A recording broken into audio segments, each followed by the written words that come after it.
About 50,000 users at one time, and estimates that 250,000 people could be logging on over the weekend. It's causing fears that the site will crash again. Joining me now, Dr. Sreedhar Potarazu, the CEO of Vital Springs Technologies. I got to tell you, this is comical almost, the delays we're getting in this. And what do you make of the fact that the administration basically telling their supporters and allies out in the marketplace, shh, don't be talking about Obamacare. That the website won't work on the deadline that 2 months later than the original launch. What do you say? Well, a lot of their allies, if they are in fact allies, the insurance companies in their marketing efforts that they're really hedging their bets on are intentionally not even mentioning Obamacare or the Affordable Care Act in their advertising and marketing efforts. They're telling people that we need to get them signed up, but it doesn't matter whether you're United, Aetna, or Cigna. They're staying away from it. They need the members, but they're really concerned about whether this next go is going to work.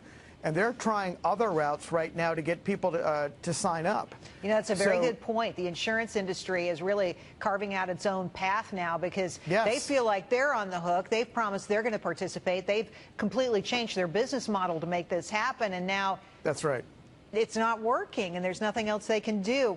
You know, I was curious, because the administration is saying they can handle 50,000 users at a time. What does that number really mean, right? So they say they can handle 50,000. They're worried about getting 250,000 this weekend. Take a look at this. Amazon, last Cyber Monday, how many orders did they process? 26.5 million. So think about that in a single day, 26.5 million. Amazon takes less than 3 minutes to process the 50,000 orders. You remember, Obamacare took a month to process, 30 days to process that many people. So what do you say? The government seems like they just can't make it happen. Well, you know, you raise a really interesting point, Jerry, because the thing I love about Amazon is how easy it is to purchase. And how it remembers and is so intuitive in terms of sort of prompting you in things you may be interested in.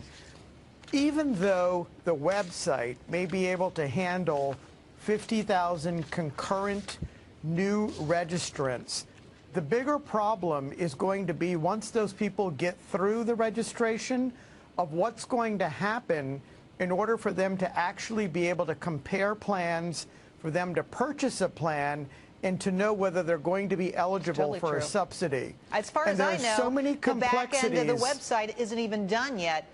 I want to put this full screen up again about Amazon because I think it's so telling about what's going on here. Private sector, Amazon, retailer, one single day of the calendar last year, Cyber Monday, they processed 26.5 million orders in a single day. And it takes Obamacare a month to process 50,000. Well, they're worried they're going to get 250,000. That might not work. They think the whole thing will crash. Are you kidding me? What were you expecting? And clearly the expertise is out there to do this. It's done every single day. The expertise that they brought in, and I'm an East Coast guy, Jerry, but look at this.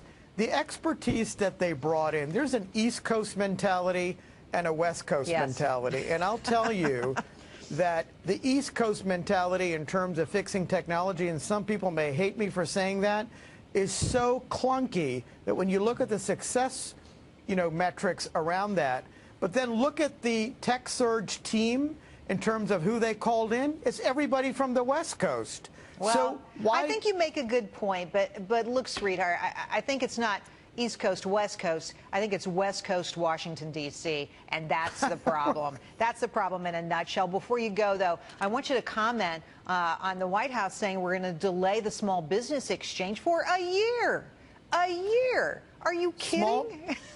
Small businesses are at the core of the U.S. economy.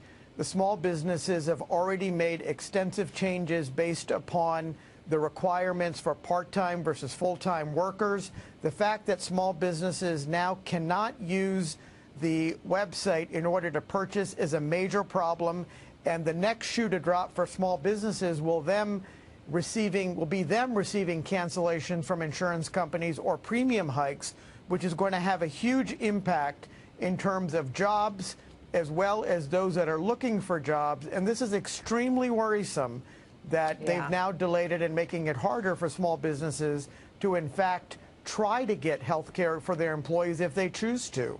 Lots of demands on those small businesses, and Obamacare really hurting them. Dr. Potarazu, thank you for coming on tonight. It's always great to see you.